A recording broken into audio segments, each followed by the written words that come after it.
Okay, so we've never really done one of these before, but we're having such good conversations that we wanted to carry over like a post-show conversation with Eric. This is gonna be unedited. I don't know how long this is gonna be. We're gonna put this out there, and there's no structure. So if you're driving your car right now and you want something to listen to, and three nerds talking late at night, here's something you can listen to. Not gonna get it. I'm gonna kick this off. I'm Dom. I'm Joe. And I'm Eric. And our guest is Eric from No You Grow Up. And we just did a live stream talking about Ninja Turtles. I had terrible internet. It crashed. They had a great job, great time talking about Super 7. But while we were talking, he was picking at these little tidbits of like, hey, 90s superhero cards, Dom. By the way, I also like, I was like, ah, man. So we just started talking and things flowed naturally. So this is going to be just a raw, unedited. Here it is. And I actually want to start with the Ninja Turtles comic book. I know this is still kind of in your bag with your channel, but I love the IDW run. And you were explaining how you're trying to catch back up into those. Yeah, so because when I got an IDW, like I said, I wanted to just read it all the way through. When I started collecting, it was right around issue 100. That's when my actual soft cover floppy run starts. But I started getting the hardcovers, and I read the first 4 volumes, which takes you through right up to issue 40 or something like that. And we were just kind of talking when we were off camera.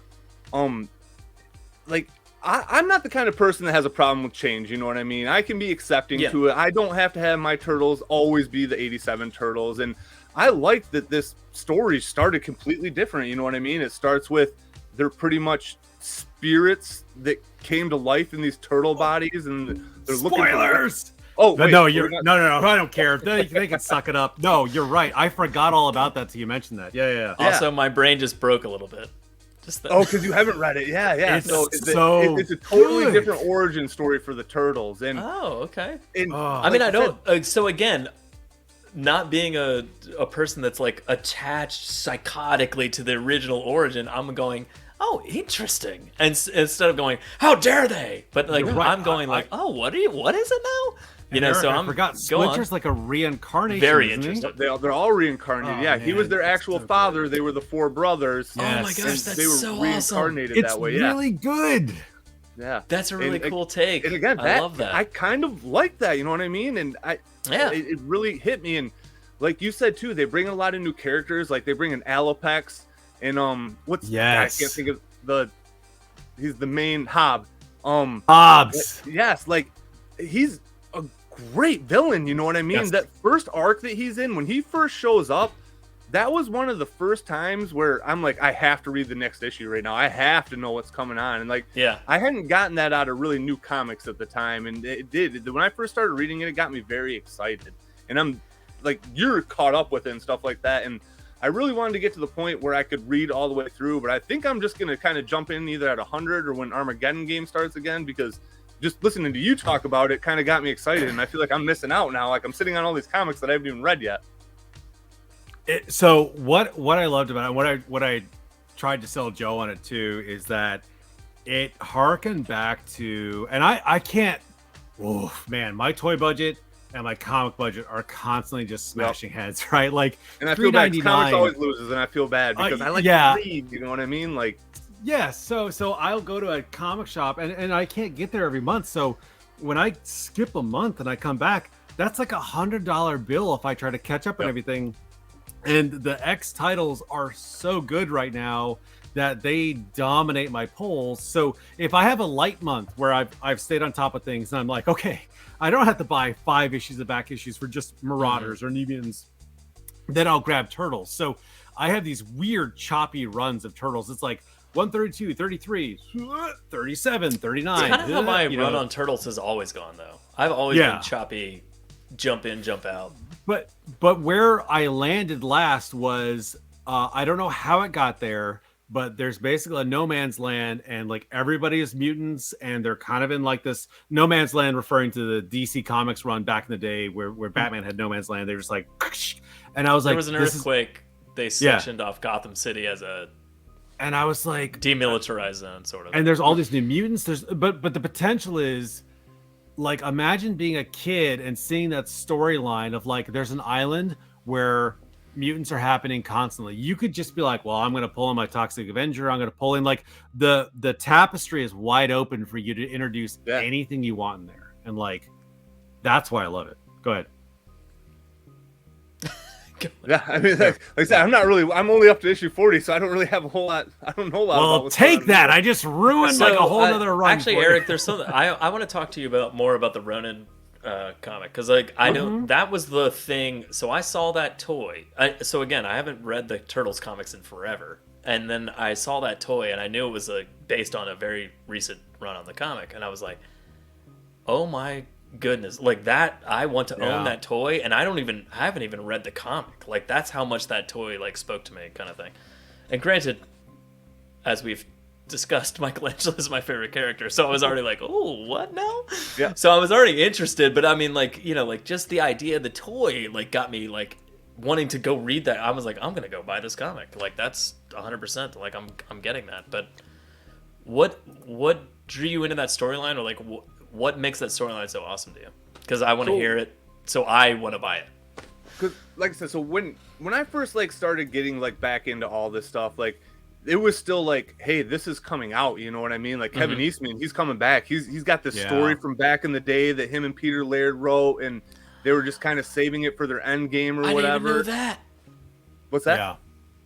Yeah, I didn't even know that. This was originally conceived way back in the day. They had this, I'm pretty sure it was thought out as their end game for the Turtles and stuff like that. Wow. And that's even more important. Yeah, and it is. And like when I just read that, because I mean, hype was huge for this, because if you guys don't remember, they had an artist that was working on it, and something happened, and I asked Gavin today actually what happened, and he didn't have an answer for me, but they ended up switching. I can't tell you that answer. I have an answer. I can't tell you that answer. They ended up switching the artist, so it got pushed back even further, so the hype got even bigger. And then when their first run came out, it was like underproduced or whatever. So I mean, the hype was just huge for this book when it first came out. And when I got that first issue, I read through it. It's the first time I've ever read through a comic back to back, because I just could not believe. And that first issue is still probably one of my top 10 favorite comics of all time. Like it's a Wait, what do you banger. mean you read it back to back? A comic's like 20 pages. What are you talking about? Ronins are 40. I think they're a little bit longer. They're a longer book. Okay. Front to back. I read it backwards. I read it twice in a row. Like I turned it upside down. Read it all that way. But it just, like I said, I can appreciate that Turtles is a kid's IP, you know what I mean? Because it really is at the end of the day. The original Mirage comics, that was for adults, but it's the kid stuff that blew it up. That's what we all fell in love with.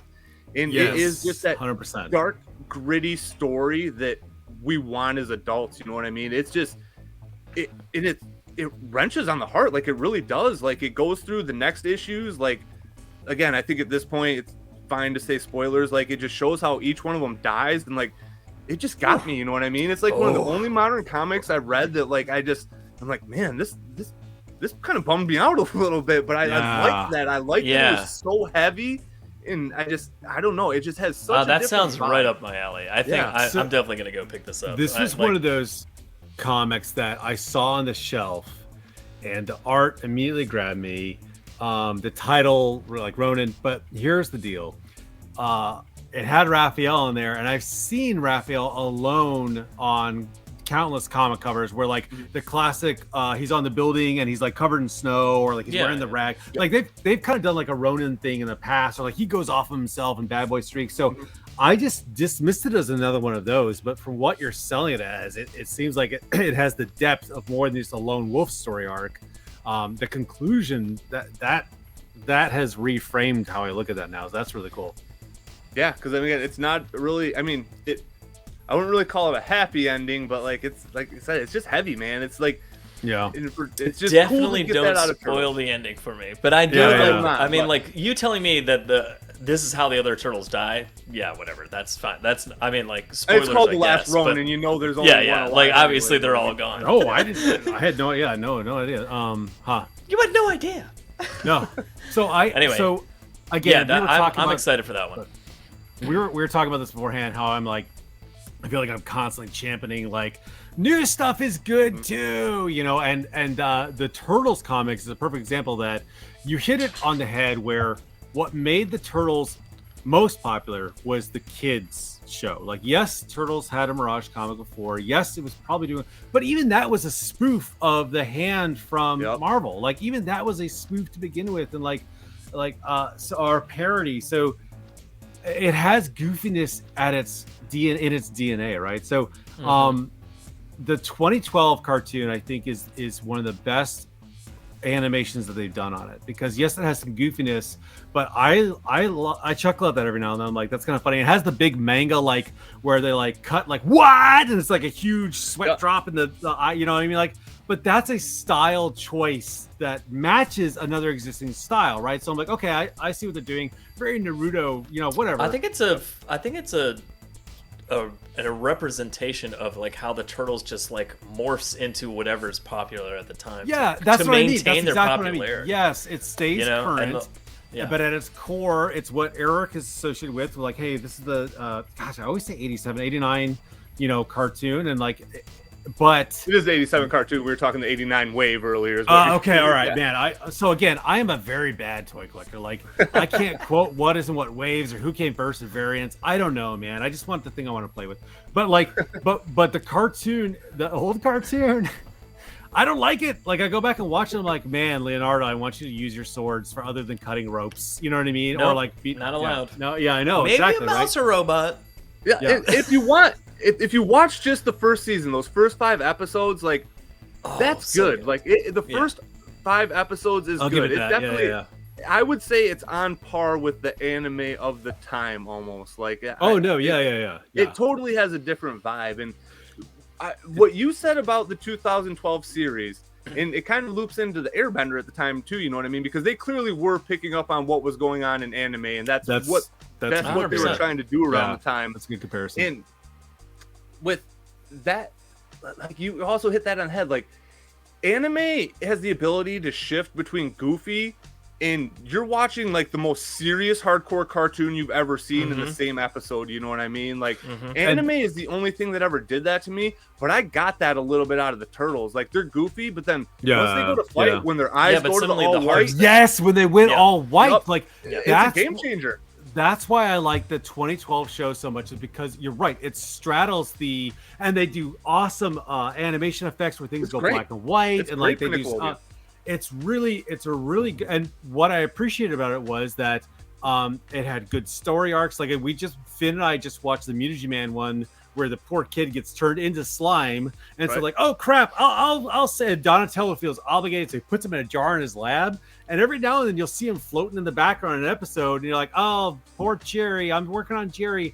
It's not like 6 seasons or 6 shows later, or like even 10 shows later, he actually becomes Mutagen Man. I was like, you guys planted that seed so well in advance, and like, it's better storytelling, it's better animation, and like there's depth to it. I'm just like, man, and that's why I champion the modern, because and it's a lost cause, because people have made their camps. Like, they're like, this is my Usagi. You can't convince me it's everything Usagi. That you're telling me right now is just falling on deaf ears. Yeah, I know. Like, so, but what I hope is that people who, collectors like us, like I hope that you can appreciate that it's not just, I ripped open a package once and got a rush of fresh plastic and I played with that on the playground. Like, yes, that is an incredible emotional attachment to probably a very positive, or sometimes that may have been the only positive part of that person's life at the time. Like, maybe a G.I. Joe was the only thing that they looked forward to, because the rest of the life was just terrible, right? So that's a strong emotional pull. I guess why I'm trying to like compete against that is like, hey, but there's great stuff over here, and I just don't want them to crap on it because it's not old. You know what I mean? Like, that's honestly, give it a chance. The way I would look at that is like the next incarnation of them. It's not so much like pay attention to what they did there, like that was good and like, or it's so much better than the past. It's more like whatever they do next, it's going to be an amalgamation of what's come before, and it's going to include that 2012. You know, and it's like, it'll build off of it, because some kids out there, that's their Turtles. Yes, or whatever it is, you know. So like when the next incarnation comes out, because I'm pretty sure they're doing a new movie right now, aren't they? Yeah, the Seth Rogen movie, The Mutant Mayhem, comes out in August, I think, or something they're like doing that. something. And I learned that from like, you, Eric. They're doing I had something no new, idea and it's that like, was a thing until I listened to your is podcast, that going to be what we all want from the Playmates, like 89 cartoon? Maybe not. But is it going to be an amalgamation of all those iterations of Turtles? Hopefully. Yes. Like, you know, take the best parts of all of those runs on Turtles, cartoons and toys.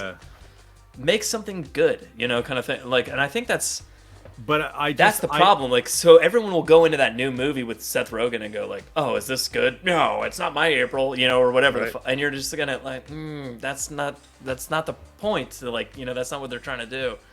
But I mean, and maybe it is. I don't know, because we don't know what that product is yet. But like, that being said, it's like, go into these new Turtle iterations with an open mind. It's gonna be something, you know, that might not be your Turtles that you grew up with, but like, it's gonna be something that's like hitting the characters, and there might be heart there that you didn't know that was going to be there. Or, you know. So Eric, as a for a closed-minded 80s camp individual, no, I'm just kidding. What are your thoughts on that? So, see, because you guys are just in the same exact sentiment as me, you know what I mean? Like, I don't have to have the 87 Turtles over and over. Like, I like the 2012 Turtles. I haven't really watched a lot of the 2003 Turtles, but everybody says that's great. And I haven't really given Rise a chance either, and that just seems to really be the most poo-pooed on one for sure. I tried, and both my boys unobjectively turned to me and were like, I don't like this. And that's 5 and 7-year-olds being like, I don't like this. Like, there's no nostalgia bias for them. So anyways, sorry, go ahead. But like you said, and actually my third video I ever made was about this topic exactly. Like, everything that doesn't need to be, or everything that's made doesn't need to be for us, because we need to keep bringing in the next generation or it's going to disappear. You know what I mean? Like, we can't keep things alive forever, especially when it really is a kid's IP. Like, that's what it is at the end of the day. And I think that's what a lot of people have problems accepting, is that it was originally for us, but it's continued to be a kid's property. And you guys, you make it sound easier than it is to just be open-minded, and it really is. It's astonishingly hard for adults, and I don't understand why. Like, it shouldn't be. It's astonishingly easy.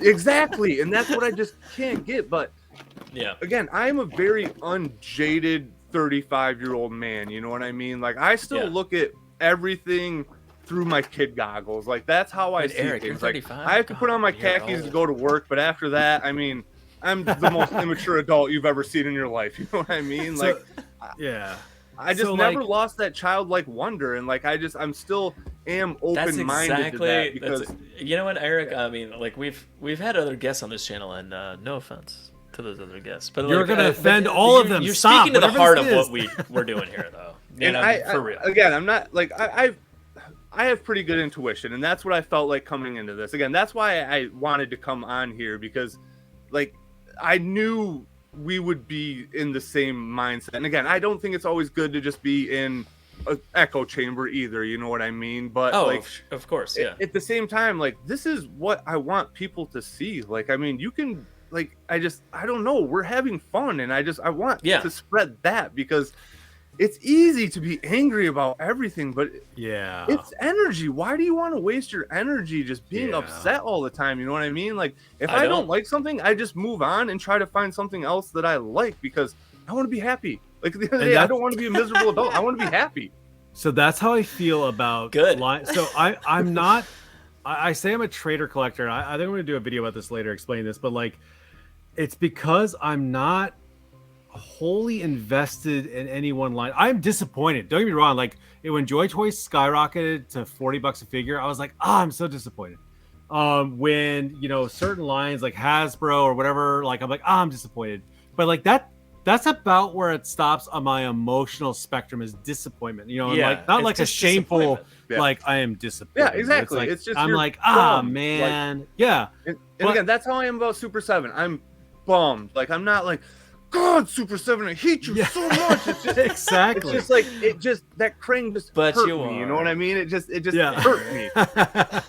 It's okay to have those. I have those too, right? So and here's the thing, I hear toy collectors do this all the time, and like, they'll even do it to each other. Like, oh well, you know, at the end of the day, it's just a toy. I'm like, don't do that. Don't belittle what you love. That's not okay.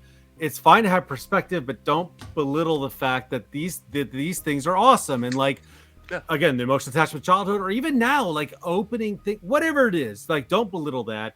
But it is good to have the perspective, but I think it's the wrong lesson learned. It's not the fact that it's like, oh, it's just a toy. It's like, no, you shouldn't be that upset about anything really that's at that level of collecting hobby. I think that's what it comes down to. Yeah, you shouldn't be upset about anything that much. Yeah, whether it's football, whether it's a car, like you like cars or whatever like that, like your thresholds to stop. And honestly, what it comes down to too, and I guess maybe I'm lecturing, so bring me off this soapbox at the end, but your money speaks volumes, right? And that you control where your money goes.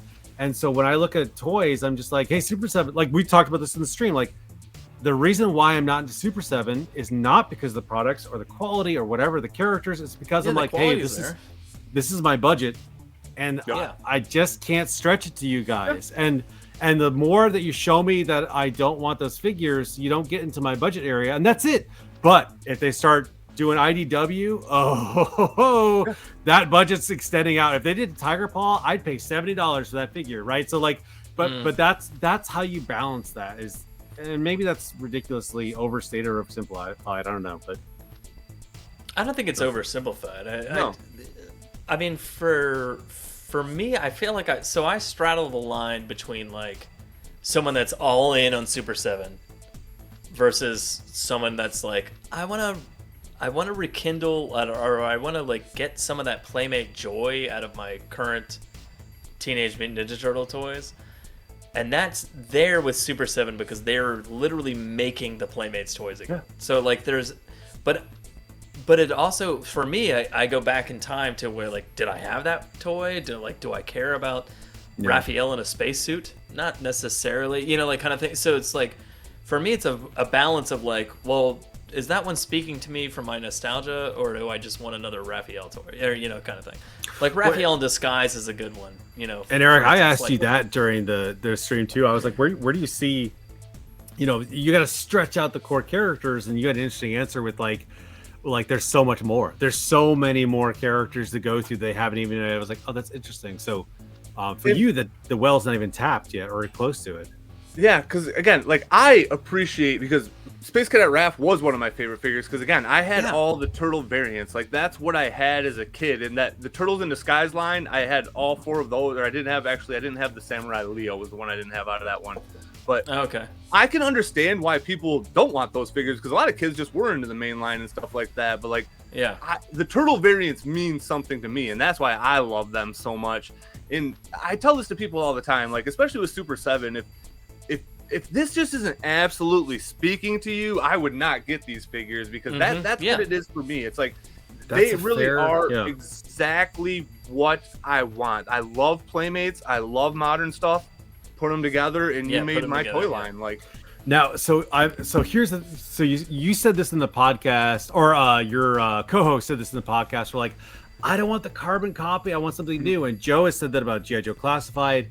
And I just listened to someone's stream about G.I. Joe Classified. Like, oh, I'm so glad they're not doing that sci-fi twist.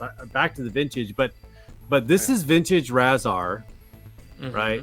Yep. And this is the 2012 Razar where he's like a pseudo zombie and like he's got these exoskeleton. He looks like Wendigo. Like, have you ever seen the? Yes, he looks like a Wendigo, and it's haunting and awesome, and and no pooping on what was in the 80s, but this was the limit of the 80s. Yep. And this is what we could do. And yes, there's faults with this toy. Like I get it. Like the wrist is only one way, but the cost was very low for these figures to allow kids to buy them, unlike anything else on the shelf, which is $25 and up right now. So like you got to take some articulation flaws in there too, right? So I don't know. Like I love seeing new twists on things, and I embrace that. And like, man, am I talking too much on that one point? No, not necessarily. I just think, like, for instance, I mean, from my perspective, Don, with those two figures, if Super 7 made Razar in that style, in both those styles, I'm in. Yeah. So here's the point: I'd go for the older version. Oh, really? Blech. Yeah. Like, it's just because that's the one I played with when I was a kid. So like, that's the one I want to see ultimified. Because I went pretty deep on the 2012 line. And then again, I got to the point where I was in Shelf Danger or Space Danger. I can't even think right now. Danger.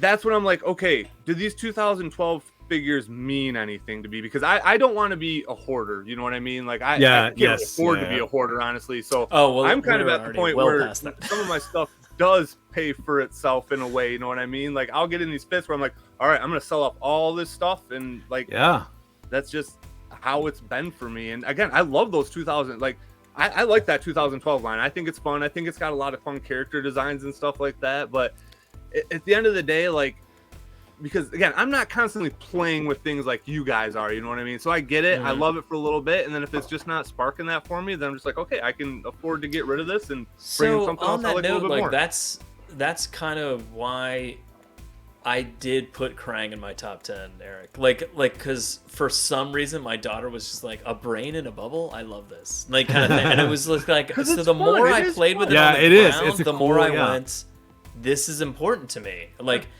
because for that year's span of team, what's that? That's what matters more than anything. It's important to you, and it doesn't matter if other people don't understand that. Because the legs are horrible.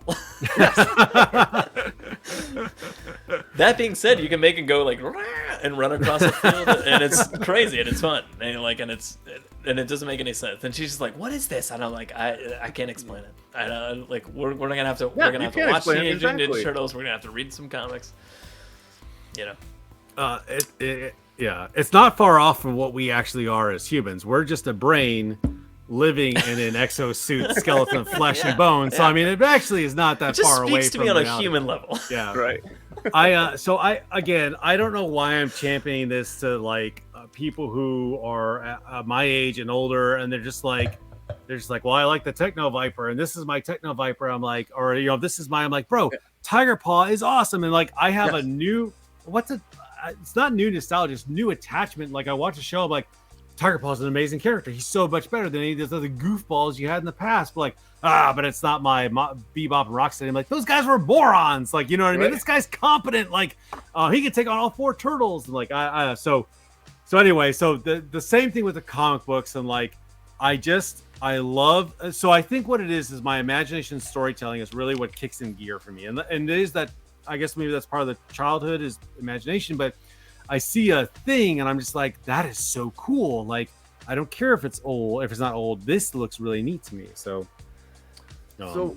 and another fallacy I feel like that adults tend to get into when it comes to this stuff is, for some reason, it seems like if something new comes out, they feel like it's trying to negate what happened before. And it's like, no, you can love the old stuff and the new stuff. It's okay. Like, you don't have to that's the choose stupidest one or the idea other. that's ever existed. Well, and I think that's what a lot, and I was going to make a comparison with Turtles, but you can't because everything they're putting out is old, right? You've got Playmates that's old, NECA that's old, animation, and Super 7 that's old. I was about to say like, oh, well, you could have your old and your new at the same time, but you know what does a good job of that is G.I. Joe with the 25th and like anything that came after that, like those took those they injected new characters into that, like with some of the crazier figures that came out in those lines, and like they took like we talked about it earlier, Rakondo, and like made him like he had a baseball hat and it changed, and then he was suddenly Night Force, and like you just kept going, like the way G.I. Joe constantly shifts and changes. But it's not my Rakondo, or it's not my Duke, like, and you're like, oh, it doesn't matter. It's fine. Like they're changing something and they're going forward. My X-Men is the new 2020 Hickman run X-Men. Like Jim Lee's X-Men is great, and I just like you. That's funny you said that, Eric, because I chased the same bandwidth of X-Men, the Outback X-Men with Chris Claremont, where they were dead and gone. And then I chased up into the Fatal Attractions. Like I was like, that's what I liked as a kid. So, and that art and the smell of the pages, there's so much tangibility to Jim Lee's inks, all those things through the 90s to where Joe, who's that artist? Amagdala, the guy who does it's when Angel like regrew his wings again and shattered off the metal. Yeah. So that artist, Joe Madureira. Joe Madureira, thank you. I completely blanked on that. I thought it was an A at the beginning. But anyways, I wanted to say Joe Manganiello. Yeah, so there are artists that resonate with me. Right. I want to call back to that, right? So I just like you, like that's what these binders are up here. Is that run? But on my special shelf is the 2020 and there were great stories. Phalanx story, Fatal Attraction. There are great stories back there that you can reach back and be like, that's good storytelling. But the new X-Men, the fact that they're just like, it just like somebody just hit me in the face of the door and they're like, there's an island that the mutants own. When they grow flowers, it creates portals they can go wherever they want. No, don't interrupt. There's so much depth to it. Then they created the world building. It was like, yeah, there's drugs. If you're an ally to us, we will ship you these drugs and they will help cure cancers and blah, blah, blah. If you're not an ally and you persecute mutants, like there's certain nations that don't, then you don't get these drugs. So that creates a spin-off comic of the Marauders that stop these other nations from tearing down the mutants. I was like, Hickman, you built the justification for X-Force and Marauders, and it's all weaved together in this storyline. I was like, this world is incredible. Like it's so good. Like I blown away by it. So sorry. No, you're fine. And again, like I just haven't had time to get into the new stuff, but everybody says that Hickman's run is like one of the best runs ever. And I feel like there's a lot of people that do like just straight up, again, just hate on it or whatever. Yeah. But yeah. Again, like there's always going to be that. Like I plan on one day reading through the entire Volume 1 or Uncanny X-Men Volume 1, X-Men Volume 2.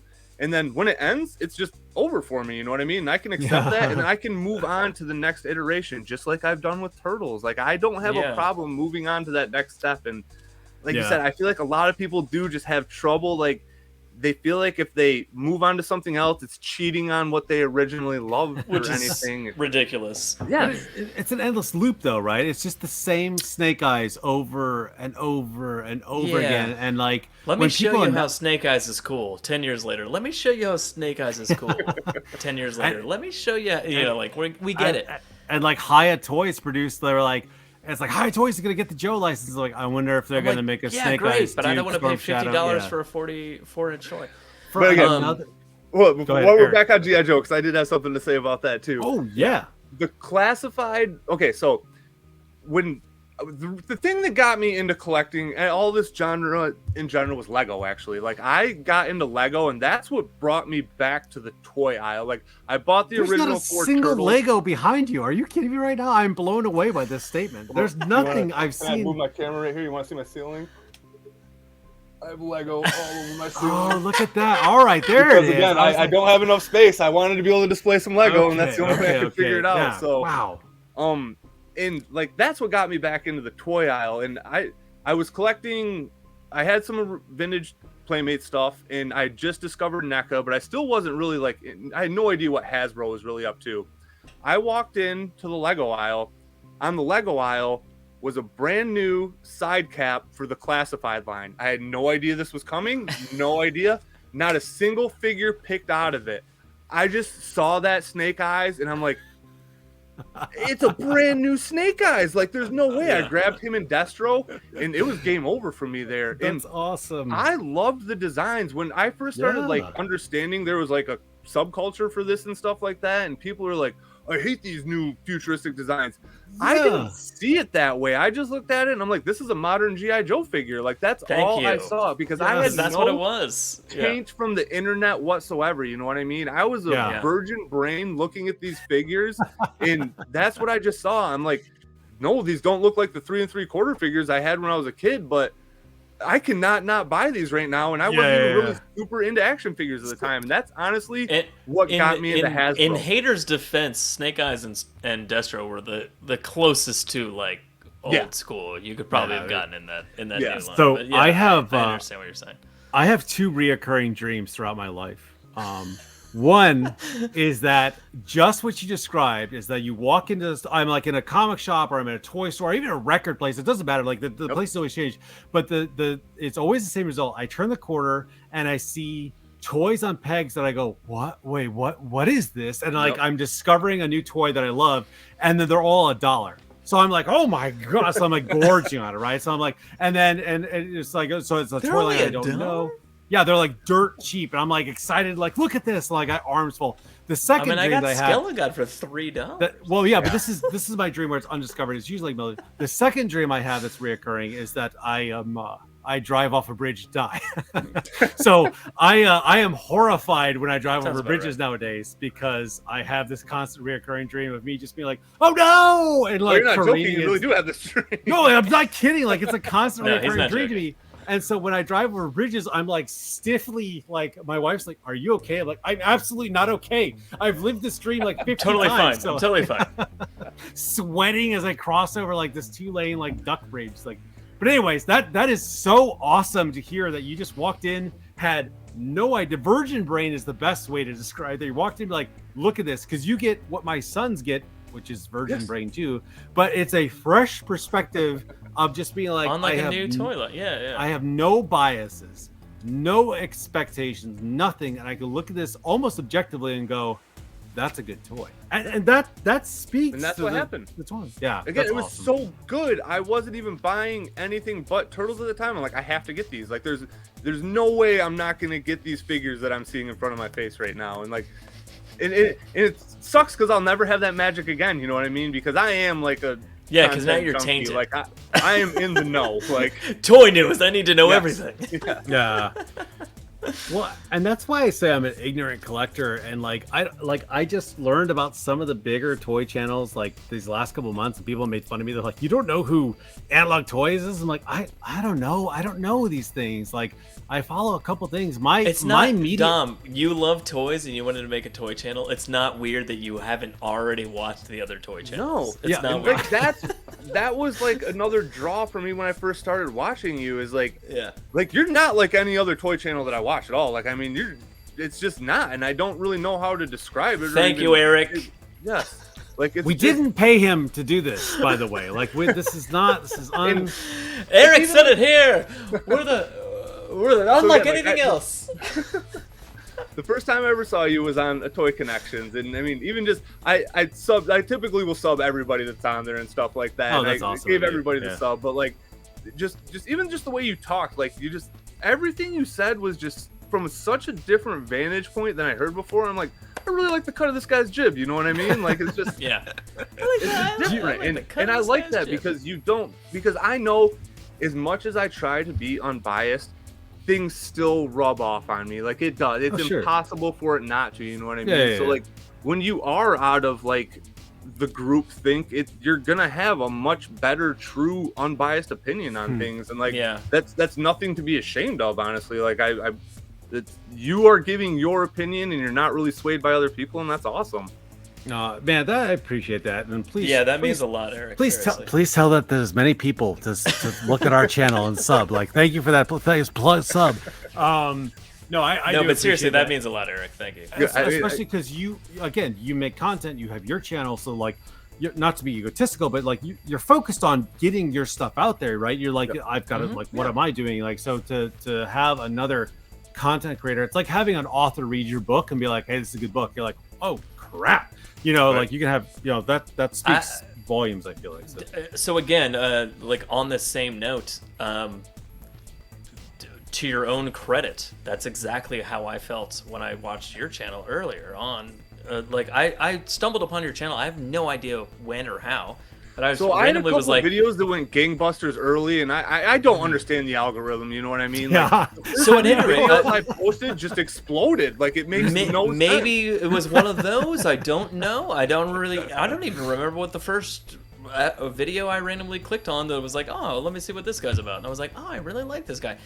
The point is, I had the same impression of you, unbeknownst to Dominic, like separate of him asking you to be on this channel is the point. So like when he was like, hey, I'm talking to this guy Eric, have you ever seen this No You Grow Up thing? And I was like, oh yeah, I've been watching that. That's awesome. So it's so again, compliment. It seems surreal to me when people say that. You know what I mean? Because the idea that anybody would ever listen to me in the first place is just astonishing. You know what I mean? That's how I feel every time people are like, great show. I'm like, seriously? I don't feel that way at all. People should listen to me all the time. Yeah. Well, no, so I am an egomaniac. So, but no, you're right, Eric. No, but seriously, I like when Dom's come to me many times before and been like, hey, what do you know this give me money guy? And I'm like, oh, I sort of kind of, like, or he'll be like, hey, do you know this person? I'm like, oh yeah, maybe, but when he said, oh, I've been talking to Eric from No You Grew Up, and I was like, oh yeah, I've watched a few of his videos. I really like his channel.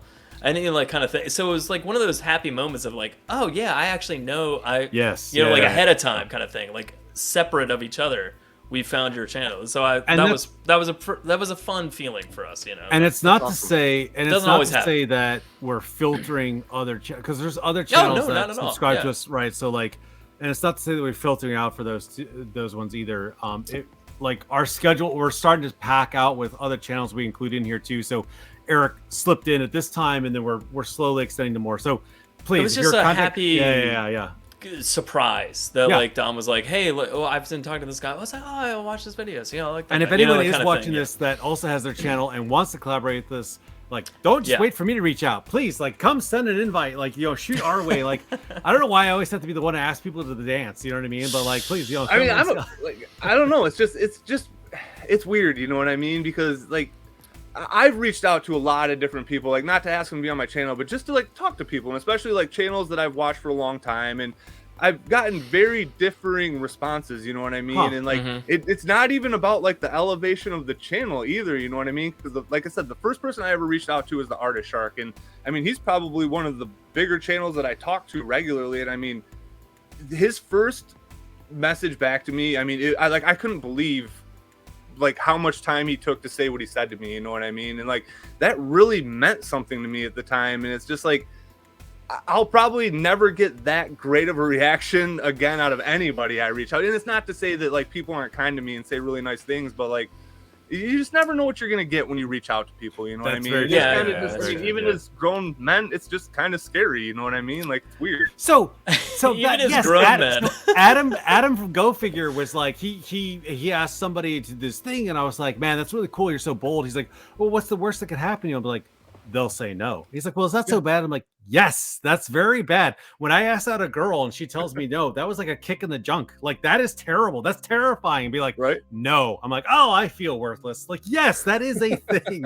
So, and my ego is not that fragile. That is a real thing. So to reach out to somebody and them to like not even reply to you, and you see that they read it, and you're like, oh, okay, that's what my channel means. Like it does. It places a value to it. So like it's a thing. So I'm terrible. I am terrible at like reaching and being like, oh, I don't want this person to say no. So if I haven't reached out to you out there, it's because I'm afraid you'll say no to me. So shoot me a yes first, and then I'll reach out.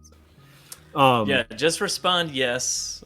Yeah, and then I'll know before the question exists. Thank God, I was sweating bullets trying to ask you. So like,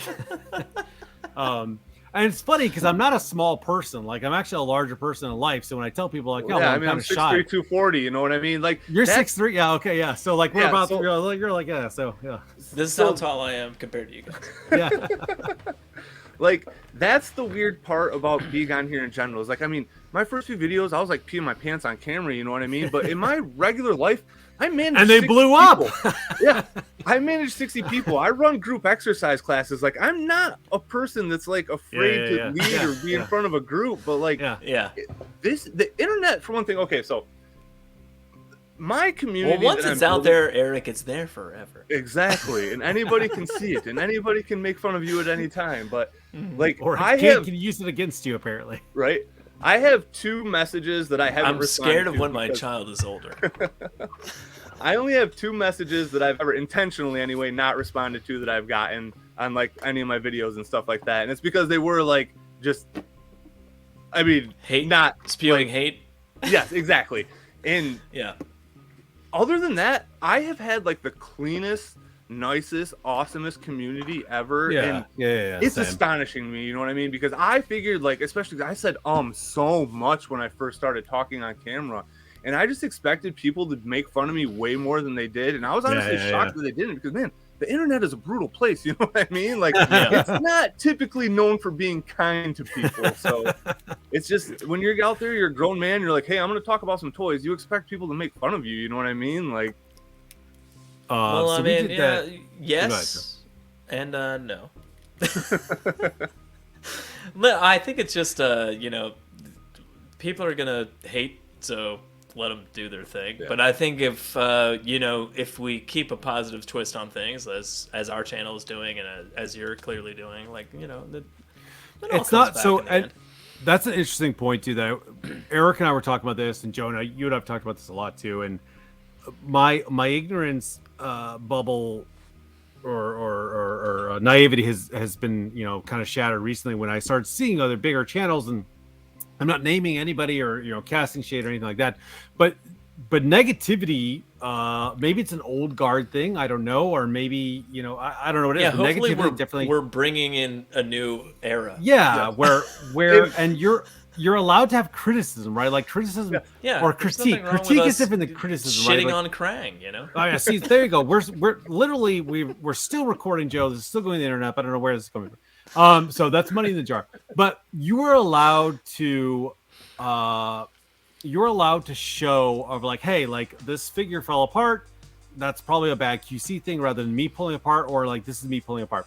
But when you frame a discussion with like, this is the worst POS I've ever seen before, and then you go into your video and you say, well, I'm just being fair. I'm like, but you framed it on a completely negative. Like you already cast this with a bias, and like it may very well be the worst thing you've ever seen. But in your video, you can't say it's balanced when you're in that light, right? So, and there is a difference between just tearing stuff down under the guise of like, well, I'm giving positive feedback. I'm like, no, you call that guy a turd. I said this to Dom earlier in the week, but I'm like, it's about constructive criticism versus destructive criticism. Yeah. And a lot of people like to call it constructive criticism when they're just like poo-pooing on something, and you're just like, that's not just hating on something isn't constructive. Like, yeah, is there 1,000 things that could be better about Krang? Yes, but like, there's also positives, and as we kind of touched on, like, it's just like, oh, two Krang heads in the thing, that's cool.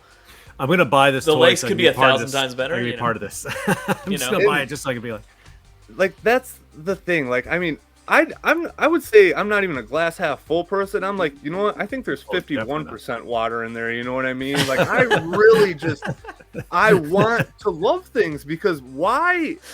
Like, I'm pretty sure there's 51% water in there. I have very little free time. You know what I mean? Everything that I have right now, I'm pretty much putting into YouTube, the podcast, or whatever. And I just cannot imagine taking 5 days out of my week to make a video about something I'm pissed off. You know what I mean? Like, I think you said it's a waste of energy. Yeah, exactly. Like, I have no time for that. No, and I just couldn't imagine doing that. Like, I have so much to be happy about. Like, why isn't that what I want to share with people? And like one of the most rewarding thing that ever happened to me on my channel too, people either said they got back into collecting a line because I said so, or I had one say he got into collecting again because of my videos. And like, that was the moment I'm like, damn, I'm a success right now. You know what I mean? Like, I affected somebody in the exact way that I wanted to. Like, I wanted to show people how much fun I was having, and I wanted to spread that, and that's what happened. And like, that was like the epiphany moment for me. It's like, I'm doing exactly what I wanted to do. You're doing something right, and you're doing what you set out to do. Yeah. I saw one of your comments that one of your videos, I don't remember, it was like, hey, so maybe it's your top 10, but it was like, hey, thanks for the honest review. Like, I was wondering about buying that figure, you know, and like you kind of showed me, you helped settle my mind on it. Whether he decided to buy it or not, I don't remember, but I remember that feedback, and I was like, that's good. That's a good sign of it, you know. And you're right. The problem is anger sells better than fear and sex. Like, that's unfortunate. Like, anger resonates throughout articles and the internet more than any of those topics. So that's unfortunate. So you have to fight against that natural human tendency to want to do that. But you're right. I don't see a good use of energy and rage against a big company. I'm just like, man, that's a big company. Like, no. What you're not going to change their mind except for money. And then in the end of the day, when you don't buy the product, let's say we all rally together. So the one drama news that I couldn't escape from, because I'm a big D&D nerd, was Wizards of the Coast, which is owned by Hasbro, said, hey, by the way, we're going to change the OGL license under everyone's, and we're going to take anything you make as now our content. So the entire community, all these YouTube channels, all this stuff just rallied against it. And Hasbro was like, whoa, that's not what we meant. They can do the same thing with a toy line. If we say we don't like how a toy line is being run and we stop paying Hasbro prices or whatever your justification is, they can change the narrative to like, well, the reason we killed the line is because you people didn't want it. And we didn't want it because of high prices, bad quality control, whatever. The corporation will always flip that narrative. But at the end of the day, it's the money that speaks to that, right? And the risk is that you kill a brand, which I don't think will happen because we're insane people, that you kill a brand by not giving into it, by boycotting or whatever reasons. But that's really the biggest way to affect change, is just to manage your wallet and be like, that's not where I'm going to put my money into. And like, shouting at a company it's unproductive. And like, I think you captured it perfectly. Like, that's a waste of your energy. You know what I mean? Like, I think that's a good way of saying it. There's a better use of your channel. And I'll give you a caveat to what you just said about the D&D thing. So Critical Role, how many subscribers do they have? Oh, I don't even know. Yeah. Millions, right? Yeah. There is no toy channel that has millions. Like, I know. toys are so much more niche than D&D is. So that probably was like, whoa, we cannot make Critical Role people mad because they really are the driving force for. Oh yeah, 100%. Yeah, 100%. So yeah, it is our wallets definitely do the speaking. You know what I mean? And like, I'm not to completely change gears in here and stuff like that, but like, no, go for it. Let's take the fallacy. It's the after show. You can change gears all you want. So let's take the fallacy of, I'm gonna wait for it to go on clearance before I buy it. Eventually, the companies are going to stop producing what they're going to produce. 100%. That the volumes are producing at, and there's not going to be all these figures going to clearance because the people that buy them right away are going to get them, and then there might not be that surplus later down the line, and then people are going to be like, well, I guess I missed out on those, you know what I mean? And then those figures are going to end up being expensive figures on the aftermarket later because they weren't produced in the high numbers. So it's a weird balance that, like, it's just a weird ecosystem in general, you know what I mean? And I really do feel like COVID, I mean, there's no denying it. It made it an unnatural growth. I feel like, you know what I mean? Like, it put unnatural growth into the hobby. And but then they're expecting like those payoffs coming into the after effects of that now. Yeah. I think it's funny that, oh man. So the clearance, oh, sorry, let me stop my camera there. The clearance thing is an interesting argument because I was like, that's a good shot of your keyboard. I see that so many times in chats. So I'm like, I'll wait for that to go in clearance. I'll wait for that to go in clearance. I'm like, I do the same thing, but it's because I don't want that thing to begin with. Exactly. Like, You'll just take what you can get. Yeah. It's not like, okay, I want this whole Marvel Legends wave, but I'm going to wait for it all to go on clearance. I'll wait till the last absolutely minute. Not. Yeah. Yeah. No, and I'm 100%. Like, guys, you're killing your line. Like, it's not going to help if you're always waiting for the clearance bin. You're telling them that this product won't move, right? Mm-hmm. Whereas for actually, me, you know what, on our show tonight, there was a good example. Skelligott is a great example of that. That was not, I mean, it was not that it's not a good toy. It's just not something that I was going to buy. Yeah. I wasn't going to buy it. You know, like, so like I just happened to be there, and it was there still, so I bought it for however much it was. $3, like, exactly. Like, yeah, well, so again, no, it was a no-brainer. Right? No brainer, Joe. But like, no brainer. But do you think that you caused the death of the Masterverse line? Yeah, no, absolutely not. Because I bought other Masterverse, and I bought other Masterverse at full price. And like, because I just picked and choose through that line of what I wanted.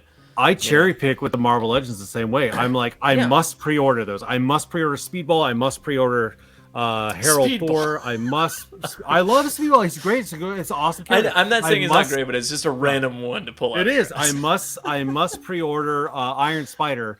But the rest of that wave, I'm like, if it goes on clearance, I'll get them. And I saw 2 of them on clearance, and even then I was like, I don't care about Quake. Like, I don't care about you. So that's how but I'm selective with all the lines. You know what I mean? So like, but you're right. That clearance mentality, I see it in Facebook groups and others are like, clearance for me. I'm like, okay, well, say goodbye to this line then. So.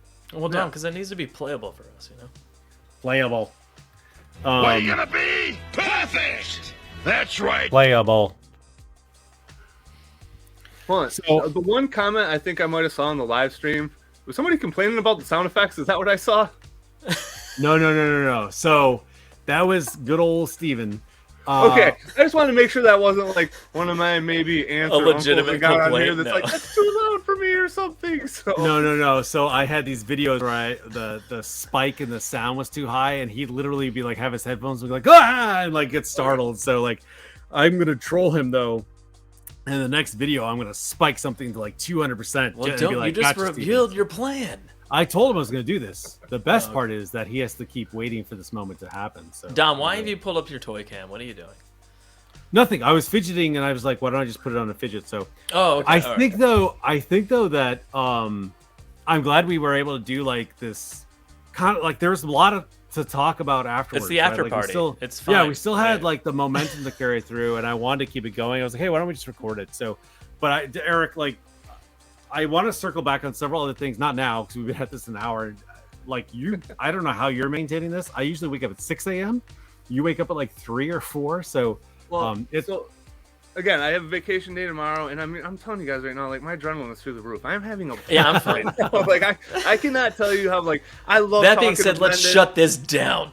No, so I was gonna say like I felt like there's a natural pause. So let's pin this one, but I want to come back to like in the future let's pick a topic like comics or heck like I would love to talk IDW comics or like the 2012 show or like. This is what we're gonna do. We're gonna all read Ronin, and Eric's gonna read it again. There you go. And then we're gonna talk about Ronin. I'd 100% do that. So okay, cool. All right, that's been Toy DOMination live episode after post show. Party? It doesn't matter. Don't label it. Don't label it. We are unlabelable. All right. Well, I think we won. I think we won toys again. Right? Did we win toys this time? Yeah. Well, 2 victories. I'll take it. 2-0. Hey, Eric, thanks so much for coming out, man. I really appreciate it. Thank you guys for having me.